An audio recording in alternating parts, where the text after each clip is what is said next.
I was listening to Jen talk about how anointed the King James Version was. This is a true story. When I was in college, I had a guy that I went to school with who worked in a bookstore, and some wonderful lady came in and said, I need to buy a Bible. And he said, well, what would you like? There's the NIV, there's the ESV, there's the, RSV, there's the, she says, no. I got to have a King James Version Bible, and it's got to be black, just like the one Jesus carried. Yeah, amazing. It's funny. How are you guys doing this morning? I think I'm just going to let Jen preach today. Oh, man, I love that girl. I love the way that she worships and leads us in worship. Bill's going to be back next week. As you heard, he's at family camp, and he's with probably 100 or so people that are up there today. And Bill has been doing a series on evangelism, and he's going to continue that series next week and for the next coming weeks. Last week, Bill talked about 1 Corinthians chapter 13, and he said that love was a verb. Remember that? Love is a verb. And he says, love is kind, love is patient, love is long-suffering, and rejoices in the truth. And when a person lives that kind of love, then people get an idea of what God's love is like. Now, I want to share a story that illustrates, I believe, that love is a verb. It's a story that you're probably familiar with, maybe not. It's been around for quite a while. It appeared in a magazine several years ago, and it's a story. It's not a true one, but it illustrates that love truly is a verb. It's written by Elizabeth Silence Ballard, and it goes like this. The first day he stepped into my classroom, I disliked Teddy. Teachers are not supposed to have favorites in a class, but the reality is most do. Unfortunately, there will be one or two students to whom the teacher just can't seem to relate. And there wasn't a child that I particularly liked that year, but Teddy was one that most assuredly I disliked. He was dirty, his hair hung down over his ears, and he had a peculiar odor that to this day I really can't describe. His faults were many, and his intellect left a lot to be desired. And by the end of the first week, I knew that he was hopelessly behind the others. And I began to withdraw from him immediately. As ashamed as I am to admit this, I took pleasure in using my red pen on his papers. Poor work, I would write in larger letters. Needs improvement, F. Didn't know why I felt such an intense dislike for Teddy. All I know is that he was a little boy no one cared about, and I made no effort on his behalf. Well, as Christmas holidays approached, I knew that Teddy would never catch up in time to be promoted to the 6th grade. And to justify myself, I went to his cumulative folder. His first grade teacher said, Teddy shows promise by work and attitude, but has a poor home situation. Second grade teacher said, Teddy could do better. Mother is terminally ill. He receives little help from home. Third grade teacher said, Teddy is a pleasant boy, helpful, but too serious. And he's a slow learner. His mother passed away at the end of the year. Fourth grade teacher said, he's very slow, but well-behaved. His father shows no interest. Well, they had passed him 4 times, she thought, and he certainly will repeat the 5th grade if I have anything to do with it. It'll do him good, I told myself. And teachers always get special gifts at Christmas. There's not a student who had not brought me one that Christmas. Each wrapping brought squeals of delight, and the proud giver would receive lots of thank yous. I can't say the word effusive. He received lots of thank yous. But Teddy's gift was in the middle of the pile. Its wrapping was a brown paper bag and was stuck together with masking tape. For Miss Thompson, from Teddy, it read. The group was completely silent, and for the first time I felt conspicuous and embarrassed because they all stood watching me unwrap this gift. And as I removed the last bit of masking tape, 2 items fell to my desk. A gaudy rhinestone bracelet with several stones missing, and a small bottle of dime store cologne, half empty. I could hear the snickers and the whispers. I wasn't sure that I could look at Teddy, But I said, "Isn't this lovely?" And I placed a bracelet on my wrist. "And Teddy, would you help me fasten it?" I said. He smiled shyly, and he fixed the clasp.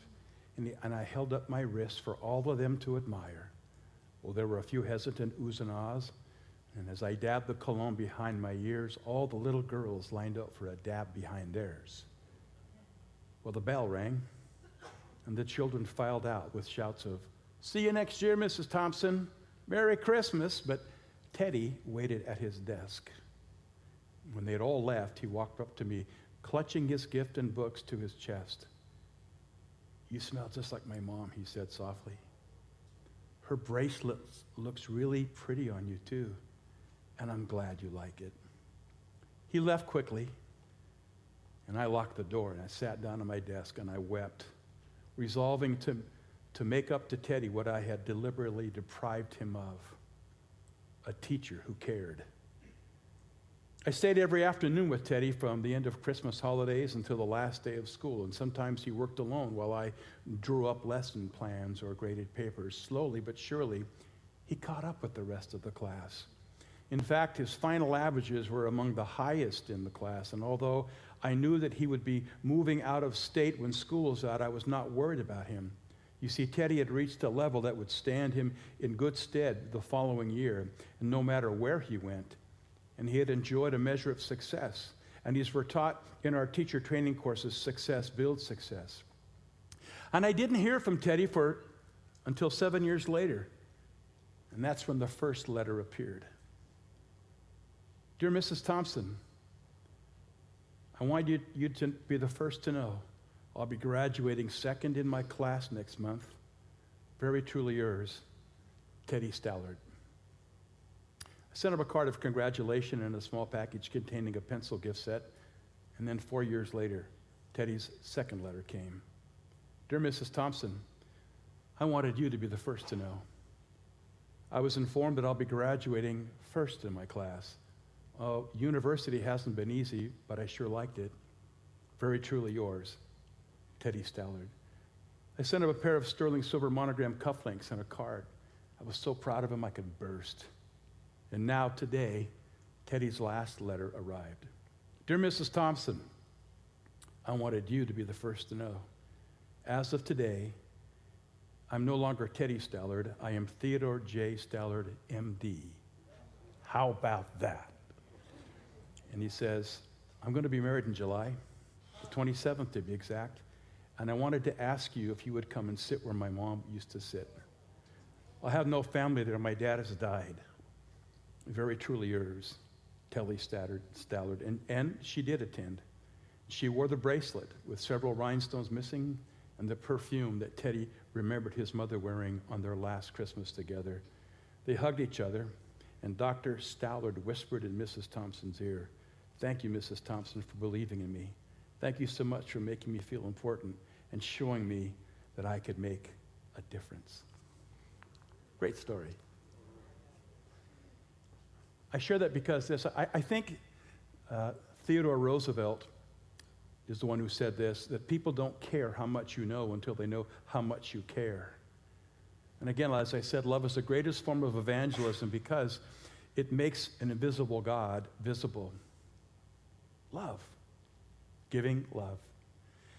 But in my 66 years of life, observing people, first off as a police officer and 20-some years or so being a pastor, I've noticed something, that people who don't realize that they are loved unconditionally give love with the expectation of getting something in return. Bill talked last week about what makes the loudest noise are empty trucks or empty vessels. And it's really true. And oftentimes, people that are the noisiest or that are giving love is because they're trying to fill a void in their life, an emptiness in their heart, an emptiness in their spirit, an emptiness in their soul. They're giving to get. But people who love unconditionally know they are conditionally loved and are secure in that. They know they are loved without limitation or conditions or expectations. They are full and secure in that love, and they can give love, just give love from a full vessel, from the fullness, with no expectation of return. That's unconditional love. And one of the deepest needs within our human heart or in the human psyche is to be unconditionally loved and accepted. And people who don't know that they are unconditionally loved often will perform an act of kindness, give a pat on the back, or give a word of encouragement, but not to give, but as an investment in their future. And they are expecting a high rate of return on what they are giving. But as I've noticed, it's a setup for disaster. It leaves people disappointed and feeling taken advantage of. Their lives are an endless roller coaster of emotional ups and downs, happy for a fleeting moment, only to plummet downward, out of control, feeling bound up, empty, unimportant, unloved, and unworthy. And we can only give unconditional love when we realize that we are fully loved and accepted, or, to build on Teddy Roosevelt's phrase, Christians can only truly care and love for others when they realize that they are genuinely loved and cared for themselves. And folks, I can tell you this from personal experience, that the only place that you can find steady and perfect unconditional love and acceptance is with Christ. And those filled with Christ's love can give without any expectation of return, just from the overflow. And so this morning, in these next few hours, minutes, I have one goal. I want you to know how much you're loved. I want to focus on the love and the compassion of Christ. And even though this is something you've heard before, I don't know that we truly grasp the breadth and the depth and the height of God's love. I think it's something that we could study for the rest of our lives and never truly understand. And so I want to talk about God's love and compassion today. And I'm using as my text Luke chapter 7, and I'm beginning in verse 11. And it's a story that most of you probably are familiar with. It's a story of a widow who has just lost her son. And she comes in contact with Jesus. You can either follow along or as I read, or you can look up on the screen here. Soon afterwards, Jesus went with his disciples to the village of Nain, and a large crowd followed him. And a funeral procession was coming out as he approached the village gate. And the young man who had died was a widow's only son, and a large crowd from the village was with her. And when the Lord saw her, his heart overflowed with compassion. "Don't cry," he said. And then he walked over to the bier, and he touched it. And the bearer stopped. "Young man," he said, "I tell you, get up." And then the dead boy sat up and began to talk. And Jesus, I love this scripture, and Jesus gave him back to his mother. And great fear swept the crowd, and they praised God, saying, "A mighty prophet has risen among us, and God has visited his people today." And the news about Jesus spread throughout Judea and the surrounding countryside. Jesus, as some have put forth, wasn't just some charismatic, wandering, itinerant mystery man traveling the countryside, preaching and teaching with a detached, distant gaze in his eyes. No, he was an intentional, forceful, deliberate, and demanding teacher.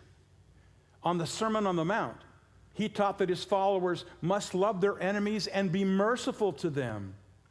They are to give with no expectation of return. And when they are struck, rather than retaliate and strike back, they are to turn the other cheek. He taught that his followers would be persecuted and hated. And even when one's closest family members, needed to take a second place to their loyalty to him. But in light of all this, these demands, Jesus had a huge following. People flocked to him. And what accounted for that popularity, that response? Well, for one thing, the fingerprints of God were all over his work. He calmed seas. He healed the sick. He drove out demons. He put eyes in sockets where there were no eyes before. And no honest, reasonably thinking individual could deny the power of God was working through him. Yet beyond that, I think the draw to Jesus was that he had a deep compassion and love for people. The Greek word translated compassion here in Luke chapter 7 is used only of Jesus and the Good Samaritan. But each time it's used, the result of the compassion is not just a concern for someone else or feeling bad or being empathetic, but it always involved action. Love is a verb. And compassion is what Jesus' ministry was all about, getting involved. In the Gadarenes, he braved a storm and to encounter a man who wandered the countryside, howling naked, living in tombs, cutting himself with stones. He was a prisoner in his own body. He was tormented by thoughts of his family and his former life. Though many had tried, no one could help him. But when Jesus arrived, with only a few words, Jesus released the man, and the evil departed him into a herd of pigs, and the man was whole again and in his right mind. What was it that caused him to do that? The writer of that gospel tells us that it was his compassion that caused him to do that. In Mark chapter 1, verse 41, he encountered a man afflicted with leprosy. "If you will," the man said, "you can make me clean." He was a social outcast. He was repulsed by everyone. But Mark says the Lord was moved with compassion. And he said, "I will make you clean." And with just a touch of his hand, the man was healed and restored to his family again. When Jesus heard of the murder of his cousin, John the Baptist, he took his disciples to a deserted or a remote area. But the multitude followed him. And so he set aside his own grief and he welcomed them and he ministered to those who were suffering from cancer and pneumonia, infections, cold, flus, leprosy, fevers, whatever. Why? Because Mark tells us he had compassion on them. On the road between Samaria and Galilee, he noticed 10 men with leprosy, shunned and rejected by the world. But when Jesus saw them, Luke tells us in chapter 17 that he had compassion on them. And he did what? He changed their situation. He healed them. What I'm saying is that Jesus didn't go about his ministry on earth here out of a cold sense of duty and responsibility to God. And he didn't come to earth because the Trinity took a vote and he lost 2-1. No, his own heart drew him here. His own love, his own compassion for us drew him here. And in his compassion, he made other people's sorrows his own sorrows. He made other people's agony his own agony. Other people's sin and shame his own sin and shame. He was a man of compassion. And his compassion is never more clearly seen than the story that I've just read for you in Luke chapter 7, this widow from Nain. Jesus enters a little town of Nain. I've actually been there, seen the possible grave site that they were headed to. And as he enters this little town called Nain, Jesus is met by a large procession of mourners. They're carrying a corpse on a plank wrapped in linen, and they are headed to a cemetery.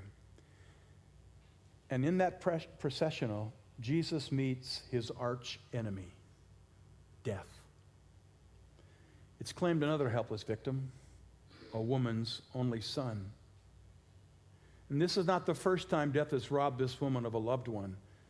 Just a few years ago, her husband had died. She's surrounded by a large crowd of mourners and friends and supporters. But in the morning when she wakes up, she'll wake up alone, brokenhearted, with no one to share her life with and no one to provide for her.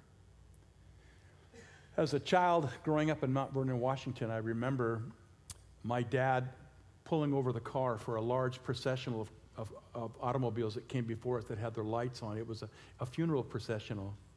And my dad pulled over to the side of the road just out of respect for that processional. And I wonder if Jesus had done the same thing as this crowd of mourners made their way to the cemetery, I wonder, did Jesus look into the face of the dead boy's mother? Did he make eye contact with her as they passed by? And if so, what happened at that moment? And as the funeral procession passed by, rather than just continue on his way, Jesus stopped and he joined the processional that was headed to the gravesite. You know, it would have been so easy for him just to keep going, because you understand something here. The woman didn't stop. No one made a request of Jesus. So many people came to Christ. If you can, you can make me well. There's no request made like that. No request made of Jesus. She wasn't a follower of Christ. Why did he stop? He saw her grief, and out of his compassion, he entered her grief. Compassion, nothing more. And he made his way up to the side of this grieving mother, and he said to her, "Don't cry." Now, what did he mean when he said, "Don't cry"? Oftentimes when we say don't cry, we'll say, "Quit acting like a baby. You know, don't be crying." But what did Jesus mean? Was he just consoling her? Don't cry. Or was he saying, "I'm so sorry for your situation. I'm sorry that you need to cry, but go ahead because there's nothing else we can do"? Is that what Jesus meant when he said, "Don't cry"? I don't think so. So what did he mean? Every parent knows what Jesus meant. You know what I'm talking about. You wake up in the middle of the night, and you hear your daughter weeping. She's had a bad dream. And what do? You run to hold her, and you pick her up in your arms, and you say, "It's okay. Don't cry. Daddy's here." And that's what Jesus is saying. Everything's going to be okay. Don't cry. I'm here. It's going to be all right. And Jesus turned to the boy and stood face to face with his enemy, death. And as he did that, I wondered what was going on in his head. I think about these things. At the tomb of his friend Lazarus, seeing the hurt and grief that death had caused his two friends, Mary and Martha, John says Jesus was deeply moved and troubled in his spirit. Those Greek words, deeply troubled in spirit, describe a horse that's snorting. Or better yet, a lineman in football digging in his feet, waiting for the snap of the ball when he will explode and make contact with his opponent. He's down in that ready position. And my guess is that when Jesus came in contact with this adversary, death, he had a similar sort of reaction. Well, whatever happened, he reached up and he touched the linen, or he touched the boy. A significant thing, by the way, that he touched him, because in Numbers chapter 19, verses 11 through 13, it says that whoever touches the dead body of anyone will be unclean for 7 days and will defile the temple. But Jesus understood something, that human need is more important than ritual requirements, and so he reached up and he touched the boy, and he said, "Young man, get up." Well, somehow the young man heard the voice of Christ, and he sat up. He blinked his eyes, and he looked around, and Luke tells us he started talking. You ever wonder what his first words were? If it were my kids, they say, "I'm hungry. Got any food?" But whatever it was, the mother's tears of sorrow were immediately transformed into tears of joy. Compassion. The compassion of Christ. He entered her situation not because of any request, but because that she had made, but because of his love and compassion for her. So here's what I want you to hear from me this morning. The reason you're alive is because God had created you to be the object of his love. God made you so that he could love you, and you could love him back. And his love for you is the reason that your heart is beating right now and you're breathing. And he loves you on your good days as much as he loves you on your bad days. He loves you when you can feel his love and when you can't feel his love. He loves you whether or not you think you deserve his love or not, and there is nothing that you can do that will make God stop loving you. You can try, but it's simply impossible. It can't be done because his love for you is unconditional. And his compassion is not based on anything you do or say or feel. It's because he created you to be the object of love. And folks, here's the thing that kind of gets crazy for us. Life is messy. Relationships are messy. You know why? Because we're a mess. We're messy. We have messed up relationships, and if nothing else, we lived in a messed up, broken world. But over and over in the Bible, we see Jesus moving towards people's messes, entering people's messes and miraculously coming through for them.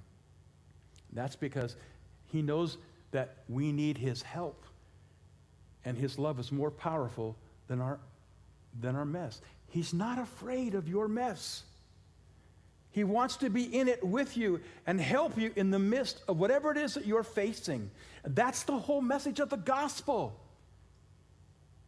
God saw the mess that we made of things, and he didn't say, ew, and just move on. No, in his compassion, God, in the person of Jesus Christ, stepped into our messy world for the purpose of saving us and setting us free and restoring us back to the Father.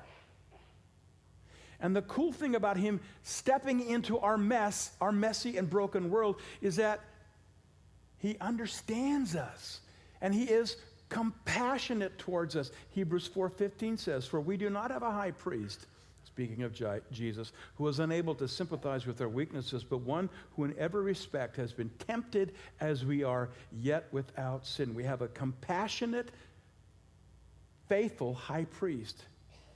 And what I'm saying is this: in becoming flesh and entering our mess, Jesus didn't live a pristine, idyllic, sanitized life. No, the Bible tells us in Isaiah that he was a man of sorrows who was acquainted with grief. And his life was difficult at best. He grew up and lived in abject poverty. At his death, the only thing that he owned were the clothes that were on his back. Jesus knew about loneliness. John tells us that he was despised, rejected, and hated. And he knows what it is to be tempted. He knows the feeling of pain. He knows what it feels like to be hurt deeply. And because of all that, he is able to enter our hurts and feel our pain and not condemn us even in our moments of doubt. And when we are afflicted with disease and pain, he cares. He's not detached. When we are grieving the loss of a dear one, he's in the midst of that, grieving with you because he cares. When we are confused in a maze of misdirection, desperately needing leadership, he has compassion on us and will help us navigate that difficult time. And when we are mistreated, he feels for us because he was mistreated. And when we dredge ourselves into the mire of sin with no one to blame for ourselves, but ourselves for that, guess what? He grieves for us. And when in the hardness of our heart, we hatefully oppose him, he still loves us and has compassion on us. What I'm saying is Jesus is no soft, sanitized Savior. And he's not afraid of our temptations or your doubts. And he's not down on us because of our many, many failings. No, he rolls up his sleeve and enters our pain and our trial and our grief and our doubts. And he brings hope where people have no hope. He declares forgiveness where people are tormented by guilt. And he brings healing where there is sickness.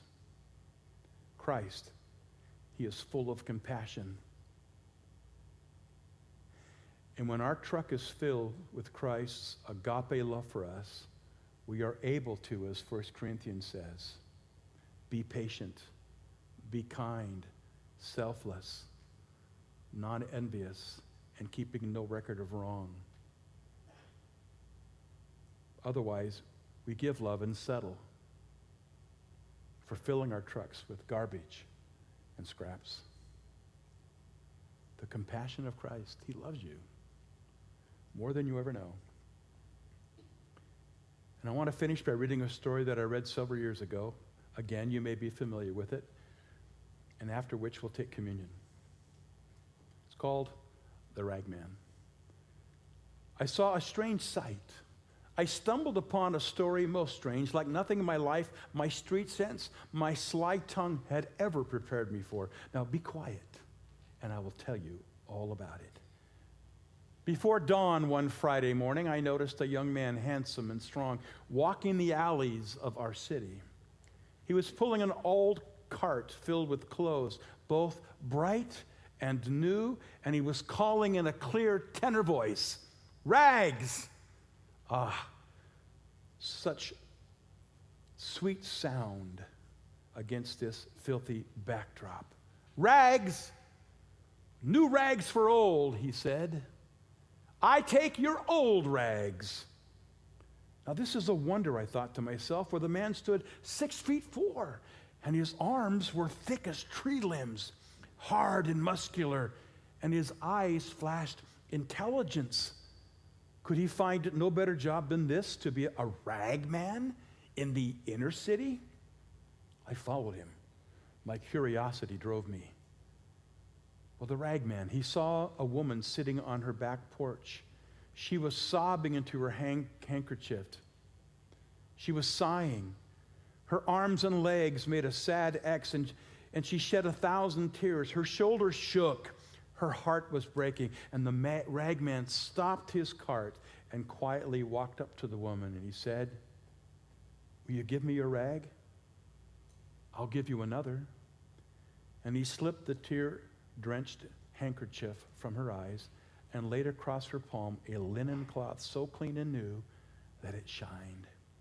And then as he began to pull his cart again, the ragman put her stained handkerchief to his own face, and he began to weep. He began to sob. As grievously as she had done, his shoulders shook, yet she was left without a tear. "Rags! Rags, new rags for old," he said. In a little while, when the sky showed gray behind the rooftops, the ragman came upon a girl whose head was wrapped in a blood-soaked bandage. A single line of blood ran down her cheek. The ragman looked upon this child with compassion and drew a lovely yellow bonnet from his card. "Give me a rag," he said, tracing his own line on her cheek, "and I'll give you mine." The child could only gaze at him while he loosened the bandage and removed it and tied it to his own head. And the bonnet he set on hers, and I gasped at what I saw, because with the bandage went the wound. Against his brown, it ran darker, a more substantial blood. It was his own blood. "Rags! Rags! I take old rags," cried the sobbing, bleeding ragman. The sun hurt my eyes now. The ragman seemed more and more to hurry. "Are you going to work?" he asked a man who was leaning against the telephone pole. The man shook his head. The ragman pressed him. "Don't you have a job?" "Are you crazy?" the man said, and he pulled away from the pole, revealing the right sleeve of his jacket. It was flat. The cuff had been stuffed into his pocket. He had no arm. So the ragman said, "Give me your jacket, and I'll give you mine." Well, the one-armed man took off his jacket, and so did the ragman. And I trembled at what I saw, for the ragman's arm stayed in the sleeve. And when the other put it on, he had 2 good arms, thick as tree limbs. But the ragman had only one. "Go to work," the ragman said. After that, he found a drunk old man hunched and sick, lying unconscious beneath an army blanket. And he took the blanket and he wrapped it around himself. But for the drunk, he left new clothes. And now I had to run to keep up with the ragman. Though he was weeping uncontrollably and bleeding profusely at the forehead, pulling his cart with one arm, stumbling for drunkenness, falling again and again, exhausted, old, and sick, yet he went with terrible speed. On spider's legs, he skittered through the alleys of the inner city, this mile and the next, until he came to the city limits. And there he came to a landfill, a garbage pit. And he climbed that hill, and with tormented labor, he cleared a space on that hill. And then he laid down, and he pillowed his head on a handkerchief and a jacket and an army blanket. And then he died. I cried to witness that death. I wailed and mourned as one who has no hope because I had come to love the ragman. Every other face had faded into the wonder of this man, but he died. And I sobbed myself to sleep. I slept through Friday and Saturday night, but then on Sunday morning I was awakened by a violence, light, pure, hard, demanding light. It slammed against my face, and I blinked and I looked, and I saw the greatest wonder of all. There stood the ragman, folding the blanket most carefully, a scar on his forehead, but he was alive. And there was no sign of sorrow or age, and all the rags that he had gathered, they shined for cleanliness. Trembling for all that I had seen, I walked up to the ragman, and I told him my name with shame, for I was a sorry figure next to him. And I said to him with dear yearning in my voice, would you dress me? Oh, he dressed me. My Lord, he put new rags on me, and I am a wonder beside him. The ragman, the Christ. Live Loved is the title of this message. Live like you are loved, because you are loved unconditionally. And it's more important to be loved than to give love. And when your heart is filled with this love, then you are free to share that love, your love, with others. And so I'll leave you with this thought. The Bible says that we are but dust. We've been coagulated and kneaded into the dust of the earth by our tears. But the Lord still says to us, do not weep. I will join you in your tears here and now. But he also says to us, the day is coming when all your tears will be wiped away. At my second coming, you'll hear me say, your cry for help has been answered. You can stop crying. I'm here now. And knowing this to be true, we can say to others, do not weep, because Christ is here. If you feel so inclined, we're going to take communion. Come up and grab the elements. Go back to your seat, and we'll take communion together.